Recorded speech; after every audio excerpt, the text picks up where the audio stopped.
Good morning, students. Today we are going to solve the numericals from chapter number 1, gravitation.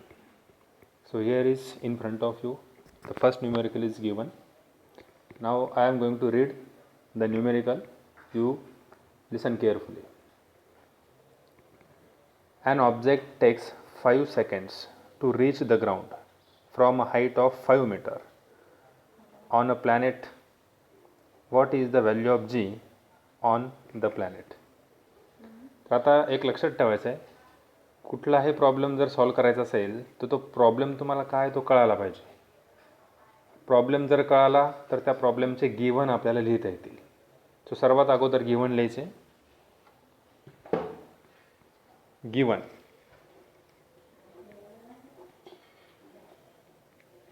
काय म्हटलंय बघा, an object takes 5 second. So ऑब्जेक्टला time लागतोय, time T is equal to 5 seconds to reach the ground from a height. आता इथे काय होत आहे, हे ग्राउंड आहे.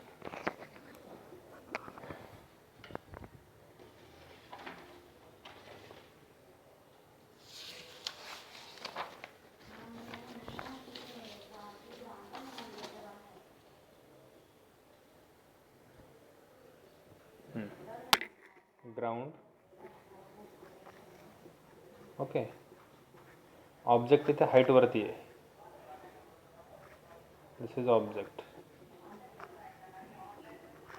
आणि ऑब्जेक्ट वरतून खाली पडतोय आणि त्याच्यासाठी त्याला किती टाईम लागला आहे, 5 सेकंड्स लागले. So 5 seconds to reach the ground from the height of 5 metre. Height means displacement. ऑब्जेक्टचं डिस्प्लेसमेंट झालेलं आहे 5 metre. Okay. What is the value of g on the planet. याच्यावरून आपल्याला काय काढायचं आहे, जीची व्हॅल्यू किती आहे, g is equal to question mark, ते आपल्याला शोधायचं.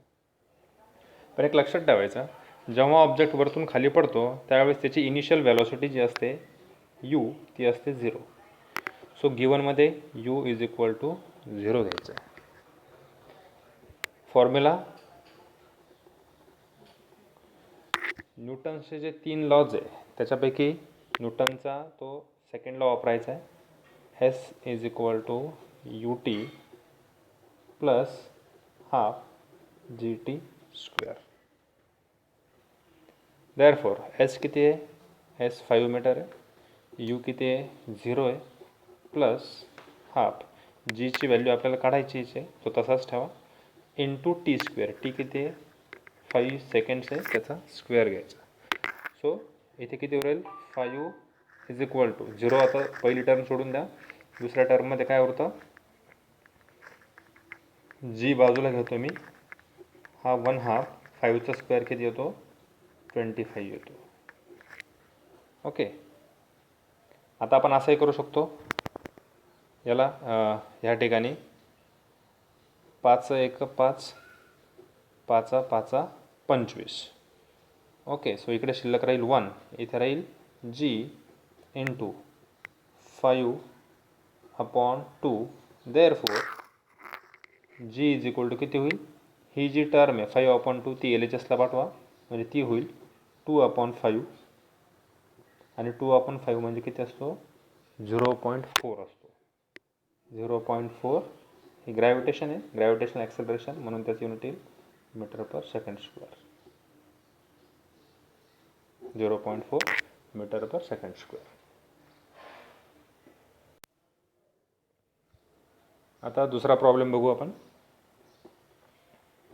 The radius of planet A is half the radius of planet बी.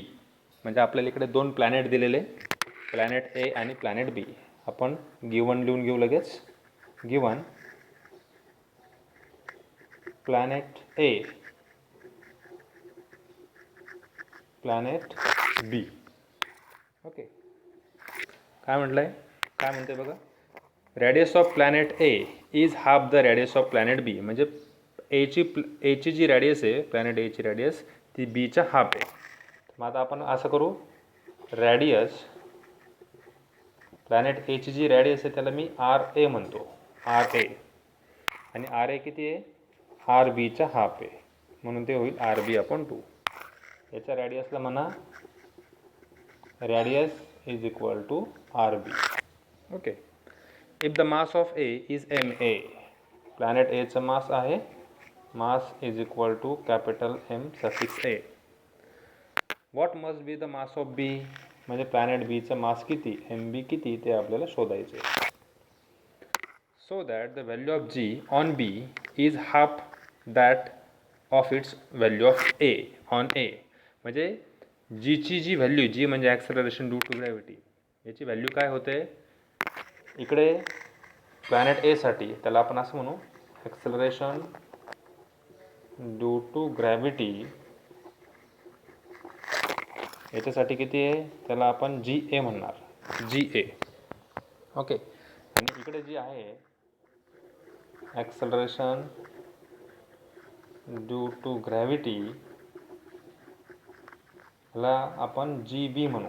आणि GB ची व्हॅल्यू किती म्हणतोय तो, half of value of G on A. म्हणजेच हे असं होईल GA अपॉन 2,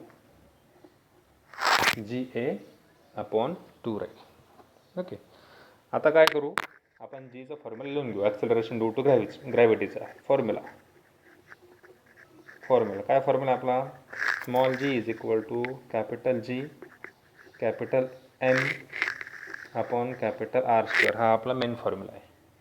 मग याच्यावरून आपण प्लॅनेट ए साठी आणि बी साठी फॉर्म्युला लिहू. कसं होईल, प्लॅनेट ए साठी GA होईल, GA is equal to capital G, तो तसाच राहील कारण तो कॉन्स्टंट आहे, into MA upon RA square होईल. आणि प्लॅनेट बी साठी फॉर्म्युला कसा होईल तो, GB is equal to capital G MB upon RB square होईल. ओके. GAच्या इक्वेशनला 1 म्हणा, GBच्या इक्वेशनला 2 म्हणा. नाऊ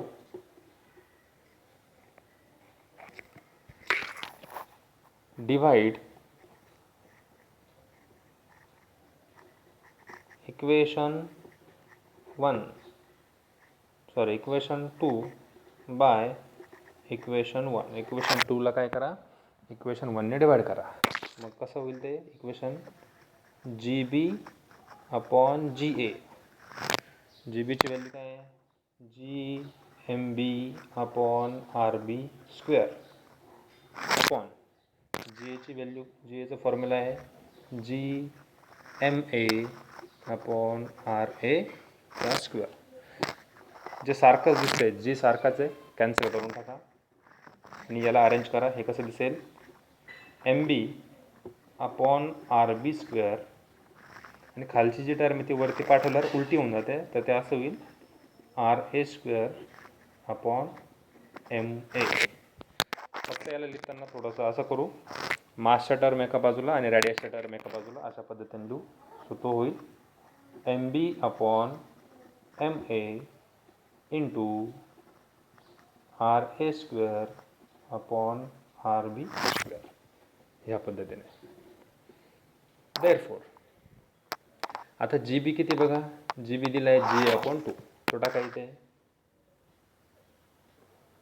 GA अपॉन 2, खालचं GA तसंच ठेवा, GA is equal to MB तसंच ठेवा, MB upon MA MB upon MA into RA square. RA ची व्हॅल्यू किती आहे, RB अपॉन 2, RB अपॉन 2 त्याचा स्क्वेअर करायचा अपॉन RB स्क्वेअर. आता इथे काय होईल, MB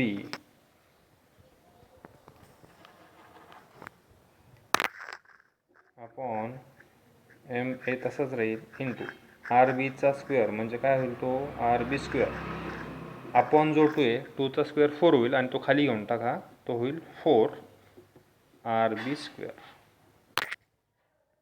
इथे RB² आपण सेम आहे म्हणून कॅन्सल करू शकतो. ओके, तसंच इथे GA आणि GA कॅन्सल होईल. इथे काय उरतो, 1/2 उरतो, 1/2. बघा इथे उरेल 1/2. LHSला 1/2 आहे. RHSला काय उरलं आता, MB/MA आणि हा 4 उरलेला आहे. तो 4 जर आपण LHSला घेऊन गेलो तर तो वरती जाईल इकडे आणि तो होईल 4/2 = MB/MA.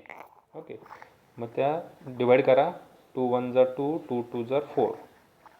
देअरफॉर इथे उरतो 2 = MB/MA.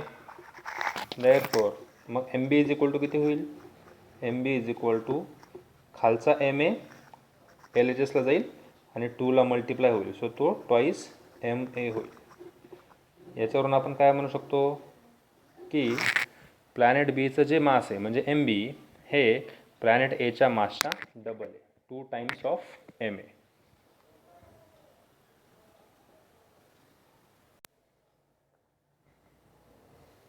नेक्स्ट प्रॉब्लेम बघू आपण. Problem number C.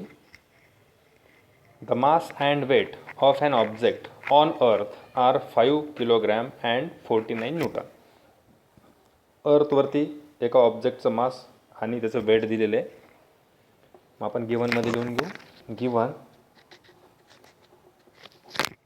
काय म्हणणार आहे, पहिल्यांदा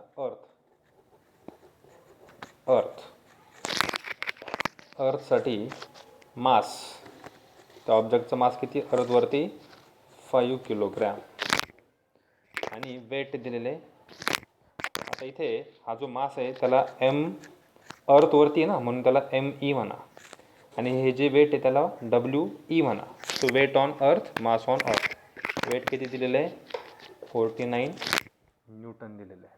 ओके, पुढे काय म्हटलं आहे, what will be their values on the moon. म्हणजे दुसरा जो आहे प्लॅनेट तो आहे मून. मूनवरती मास किती राहील आणि वेट किती राहील ते आपल्याला सांगायचं. सो MM म्हणतो मी त्याला, mass of object on moon, MM = ? आणि WM म्हणजे weight of object on moon, तर तेही आपल्याला काढायचं. पुढे काय म्हणतोय तो, assume that the acceleration due to gravity on the moon is. Acceleration due to gravity दिलेली आहे मूनवरची, किती आहे, 1/6 of that on the earth. म्हणजे अर्थच्या ॲक्सेलरेशन ड्यू टू ग्रॅव्हिटीच्या 6 पटीने कमी. मग अर्थवरती जी ॲक्सेलरेशन ड्यू टू ग्रॅव्हिटी आहे ना अर्थसाठी, त्याला काय म्हणायचं आहे, GE म्हणायचं आहे. G म्हणजे acceleration due to gravity, E for earth. ती किती असते, तर त्याची जी व्हॅल्यू असते ती असते 9.8. अर्थसाठी आपल्याला व्हॅल्यू माहिती आहे, कॉन्स्टंट ती पाठ करून ठेवायची. 9.8 मीटर/सेकंड² असते. GEची व्हॅल्यू माहिती आहे आपल्याला. आणि त्यांनी काय म्हटलं आहे, मूनवरती किती आहे acceleration due to gravity, 1/6 of GE. म्हणजेच असेल ते GEच्या व्हॅल्यूला 6ने भागायचं. GEच्या व्हॅल्यूला 6ने भाग द्यायचा आहे. म्हणजेच हे किती होईल, it is equal to G किती आपला 9.8 9.8/6 असेल ते 9.8/6.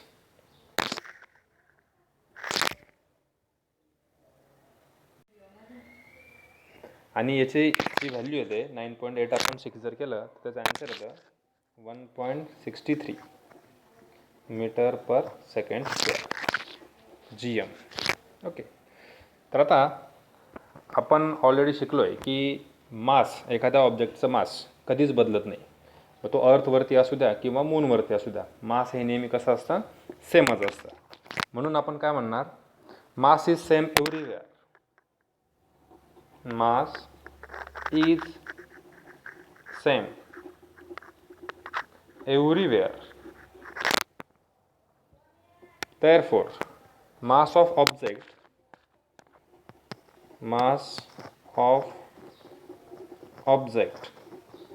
on moon, that is MM, ते सुद्धा किती येईल, जेवढं अर्थवरती होतं तेवढंच येईल.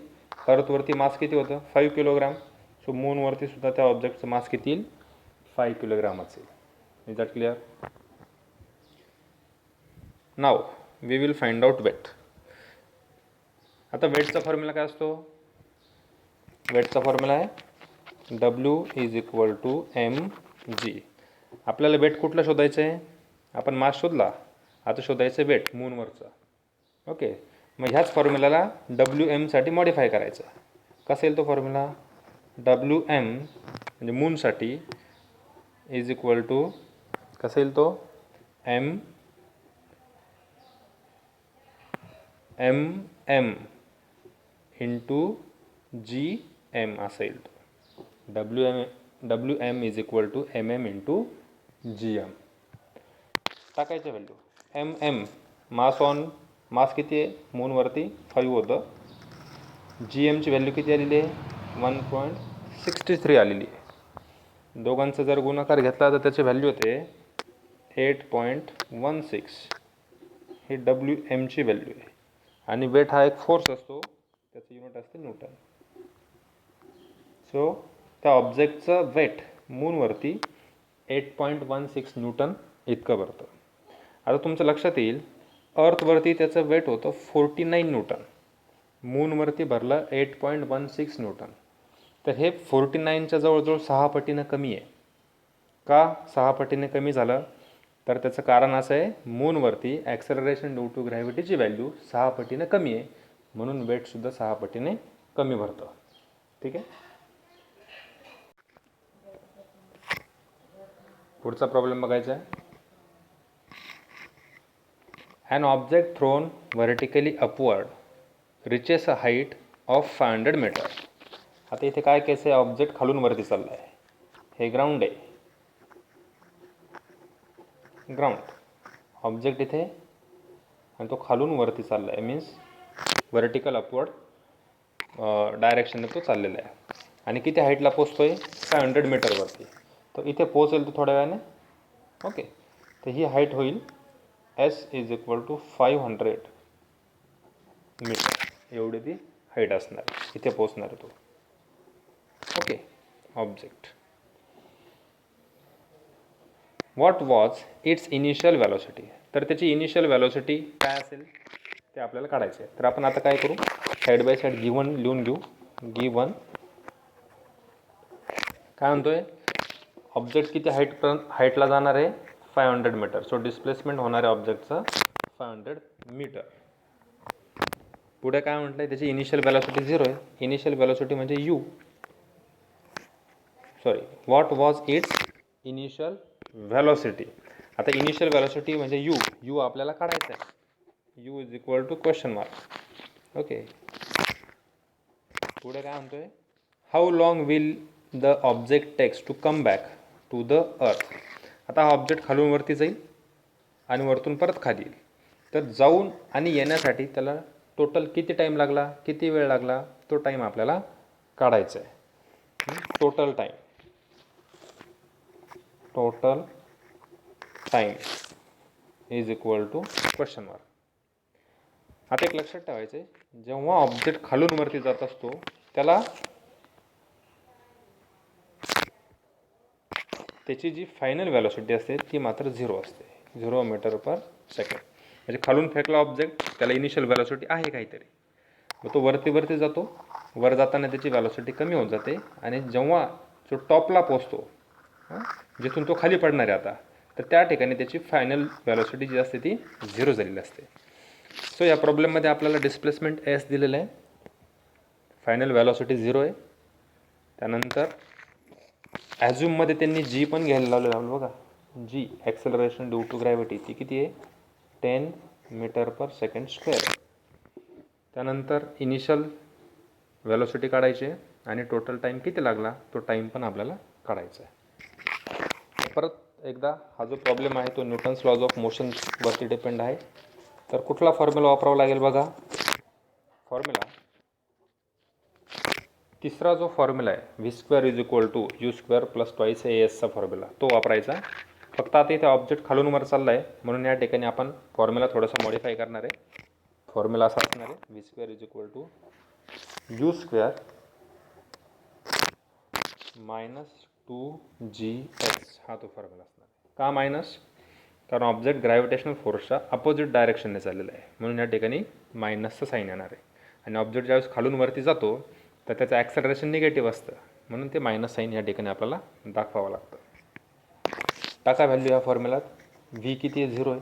0चं स्क्वेअर 0च येईल. यू स्क्वेअर आपल्याला यू काढायचा आहे, तो यू स्क्वेअर तसंच त्याला minus 2 into G 10 into S displacement 500.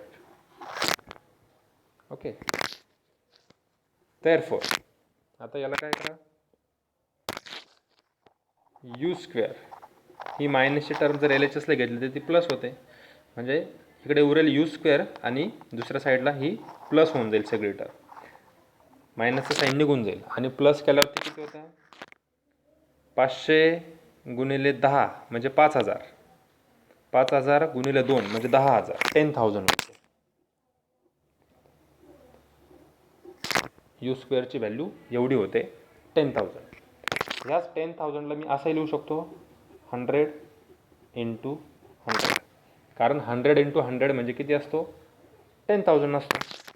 Therefore u square is equal to, आता या 100 इंटू 100ला मी असं लिहिल 100चा स्क्वेअर, कारण 100 इंटू 100 आहे.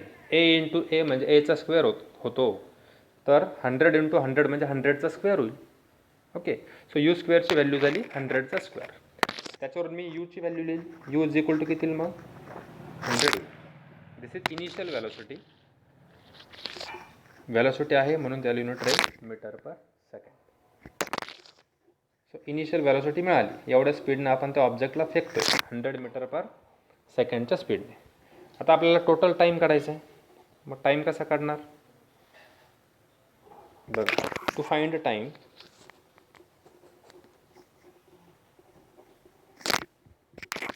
कुठला फॉर्म्युला वापरायचा आहे? V is equal to u minus g t. Okay. ते न्यूटन्सच्या जे न्यूटन्स लॉज ऑफ मोशनचे जे इक्वेशन आहे त्यातलाच हा पहिला फॉर्म्युला आहे. आपल्याला काढायचा आहे टाईम. सो जी टीसाठी फॉर्म्युला मॉडिफाय करा. G t is equal to किती होईल? हा मायनस जी टी जर इकडे आला तर प्लस होतो, मग हा व्ही तिकडे गेला तर मायनस होईल. सो यू मायनस व्ही होईल. Therefore g t is equal to, okay, टाका यूची व्हॅल्यू किती आत्ताच आपण काढली 100 मायनस व्ही. व्ही किती होता? 0. सो 100 मायनस 0 दॅट इज 100 होईल. We have to find time. So time T is equal to जीला तिकडे पाठवा, तो 100ला डिवाइड होईल. 100 अपॉन जी होईल. It is equal to 100. जीची व्हॅल्यू 10 आहे, सो 100 अपॉन 10 होईल. ओके. आणि 100 अपॉन 10 म्हणजेच किती होईल? 10 होईल. 10 सेकंड. सो हा टाईम कोणता झाला? बॉडीला किंवा त्या ऑब्जेक्टला खालून वरती जाण्यासाठी लागणारा टाईम किंवा लागलेला टाईम. पण आपल्याला कोणता टाईम काढायचा आहे? टोटल टाईम काढायचा आहे, खालून वरती जाण्यासाठी आणि वरतून परत खाली येण्यासाठी. म्हणजे ह्या टाईमचे तो डबल होईल. कारण का? कारण जेवढा वेळ खालून वरती जायला लागेल त्या ऑब्जेक्टला तेवढाच वेळ वरतून खाली यायला पण लागेल. म्हणून आपण असं लिहू, therefore total time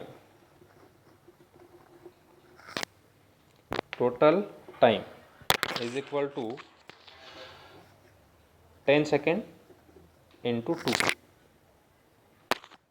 that is 20 second. So त्या ऑब्जेक्टला परत त्या अर्थवरती पडण्यासाठी 20 सेकंड्स एवढा टाईम लागेल.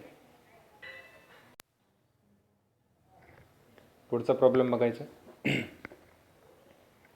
अ ball falls off a table and reaches the ground in 1 second. म्हणजे एक टेबल दिलेला आहे. ओके. हा तो टेबल.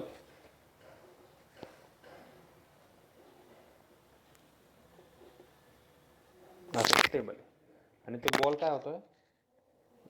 आधी त्या टेबलवरती होता आणि नंतर तो पडतो असा आणि ग्राउंडवरती येतो. इथे ग्राउंडवरती, हे ग्राउंड आहे. This is ball. A ball falls off a table and reaches the ground in 1 second. किती वेळ लागला त्या बॉलला टेबलवरतून खाली पडायला, ग्राउंडपर्यंत पोहोचायला? 1 सेकंड. सो गिवन लिहून घेऊ आपण. गिवन टाईम टी लागला 1 सेकंड. ॲज्युमिंग जी पण दिलेलं आहे. जी किती आहे? 10 metre per second square. Acceleration due to gravity म्हणतात त्याला. Calculate its speed on reaching the ground. म्हणजेच फायनल व्हॅलॉसिटी किती व्ही ती आपल्याला काढायची आहे. ओके. अजून काय म्हटलं आहे?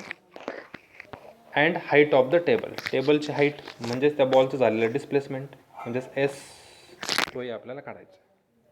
आता ऑब्जेक्ट इथे वरतून खाली पडतोय. वरतून खाली पडत असेल तर त्याची इनिशियल व्हॅलॉसिटी काय पकडायची असते? नेहमी 0 पकडायची असते. सो टी जी यू दिलेला आहे. व्ही आणि एस आपल्याला काढायचं आहे. So formula v is equal to u plus g t. First equation आहे. आता इथे आपण प्लस साईन घेतोय का? कारण ऑब्जेक्ट वरतून खाली येतोय म्हणजे ग्रॅव्हिटेशनल फोर्सच्या डायरेक्शन येतोय. सो ऑब्जेक्टचं ॲक्सेलरेशन होणार आहे म्हणून ते प्लस घेतोय आपण. Okay. Therefore v is equal to u आहे 0, जी किती आहे 10, टी किती लागला त्याच्यासाठी 1 लागला. सो 10 × 1 1, 10 × 1 10 होईल आणि पहिली टर्म 0ची ती सोडून द्या. सो फायनल व्हॅलॉसिटी होईल 10 मीटर पर सेकंड. तर ऑब्जेक्टची फायनल व्हॅलॉसिटी झाली 10 मीटर पर सेकंड. नंतर काढायचे डिस्प्लेसमेंट. देन डिस्प्लेसमेंट काय formula डिस्प्लेसमेंटचा?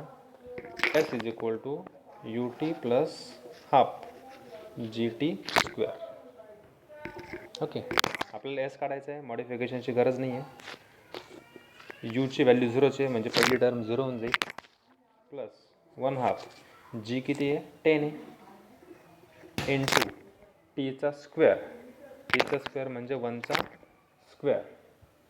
So it is equal to, आता हा किती होईल 1/2. 1चा स्क्वेअर 1च राहील म्हणजे इकडे फक्त 10 शिल्लक राहील. सो 10/2 म्हणजे किती होईल? तो 5 होईल. 1/2 × 10 म्हणजेच 5 होईल. So this is displacement. Its unit is metre. So त्या टेबलची जी हाईट आहे ती किती आहे 5 मीटर आहे.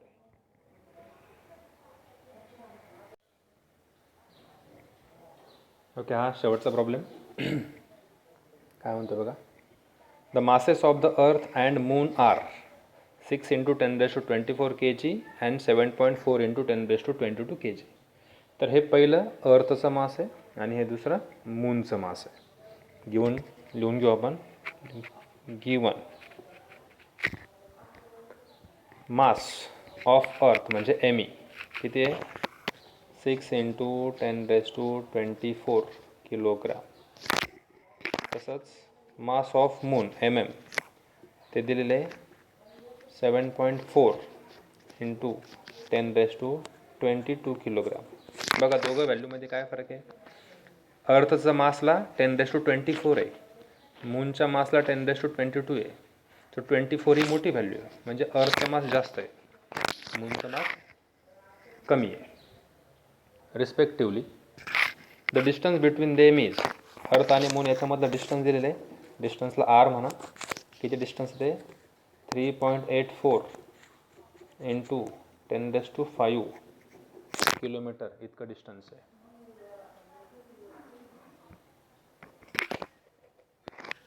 Calculate the gravitational force.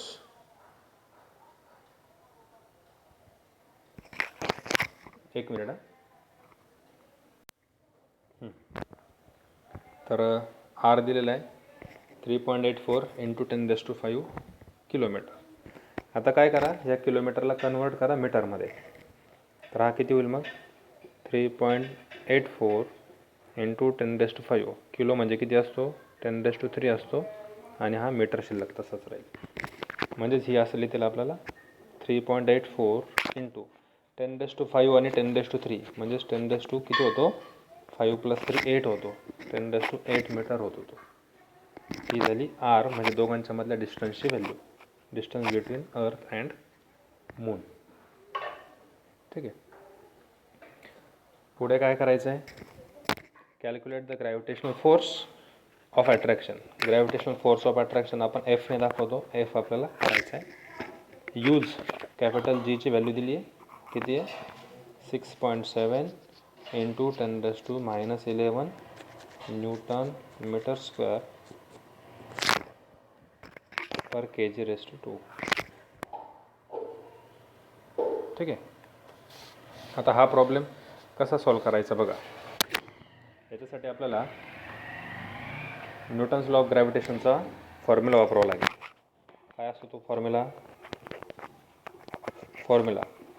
F is equal to capital G mass of earth into mass of moon upon distance square. हा त्याचा formula आहे. आता मॉडिफिकेशनची गरज नाही, डायरेक्ट व्हॅल्यूज पुट करा. काय होईल, डायरेक्ट व्हॅल्यू जर टाकलं तर बघा, एफ इज इक्वल टू जीची व्हॅल्यू किती आहे 6.67 इंटू 10⁻11. मास ऑफ अर्थ किती आहे 6 into 10⁻24 into mass of moon किती आहे 7.4 into 10⁻22 upon R square. R किती आलेला आहे आपला 3.84 इंटू 10⁻8 चा स्क्वेअर आपल्याला घ्यावा लागेल. आता वरच्या सगळ्यांचा गुणाकार करा. 6.67 इंटू 6 इंटू 7.4 सगळ्यांचा गुणाकार केल्यावर व्हॅल्यू मिळते 297.48 इंटू 10⁻, किती उरेल, काय करायचं आहे 10⁻24 आणि 10⁻22 दोघांची ॲडिशन येते 10⁻46. त्या 46मधून 11 मायनस करायचे, म्हणजे त्या ठिकाणी 10⁻35 शिल्लक राहते. खाली 3.84चा जर स्क्वेअर केला, स्क्वेअर कसं करणार 3.84 इंटू 3.84 त्याने त्यालाच गुणायचं म्हणजे स्क्वेअर होईल. स्क्वेअर झाल्यावर त्याचा आन्सर आता 14.74 आणि 10⁻8चा स्क्वेअर येतो 10⁻16 10⁻16 या पद्धतीने. पुढे इट इज इक्वल टू 297.48ला भाग द्यायचा आहे 14.74ने. दोघांचा भागाकार येतो 20.18. 10⁻2चा आता ही पॉवर कशा सॉल्व करायच्या, ही जे 10⁻16 तो जर वरती जर गेला तर 10⁻−16 होतो. मग त्या आपल्याला असं लिहितील 10⁻35 - 16 या पद्धतीने. आणि हेच मग काय होईल 20.18 इंटू 10⁻35मधून जर 16 गेले तर त्या ठिकाणी 19 शिल्लक राहतात 10⁻19. And it is equal to, आता मी डेसिमल पॉईंट काय करतो, हा लेफ्ट साईडला शिफ्ट करतो आहे म्हणजे व्हॅल्यू छोटी होईल. 20 आहे आता तर ती 2 होईल. इकडे लेफ्ट साईडला शिफ्ट केल्यामुळे इकडे 10⁻2ची पॉवर एकाने वाढेल. सो तो हा असा होईल 2.018 आणि 10⁻20 होईल. दिस इज फोर्स म्हणून याला युनिट राहील न्यूटन. तर एवढा फोर्स त्या अर्थ आणि मूनच्यामध्ये असेल. ठीक आहे.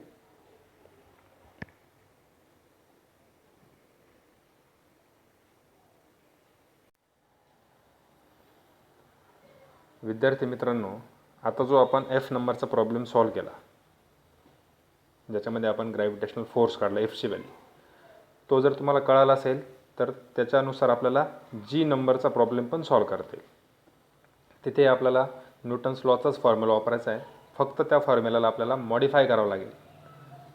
कोणासाठी मॉडिफाय करायचा, तर तो प्रॉब्लेम काय बघा, प्रॉब्लेमच्या शेवटी काय म्हटले त्यांनी, जी नंबरच्या प्रॉब्लेमच्या शेवटी what is the mass of the sun. सनचं मास आपल्याला काढायचं आहे, पण फॉर्म्युला आपल्याला न्यूटन्स लॉ ऑफ ग्रॅव्हिटेशनचाच वापरायचा आहे. मग आता मी काय करतो आहे, हा जो जी नंबरचा प्रॉब्लेम आहे तो सॉल्व करून देणार नाही आहे. तुम्ही हे सगळे प्रॉब्लेम व्यवस्थित बघायचे, हा व्हिडिओ पूर्ण बघायचा, सगळे प्रॉब्लेम परत एकदा लिहून काढायचे, स्वतः सॉल्व करून बघायचे आणि हा जी नंबरचा प्रॉब्लेमही सॉल्व करून बघायचा. तो जमेल.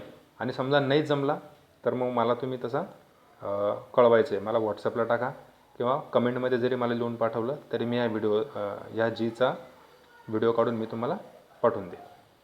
आता ठेवतो आहे. बाय.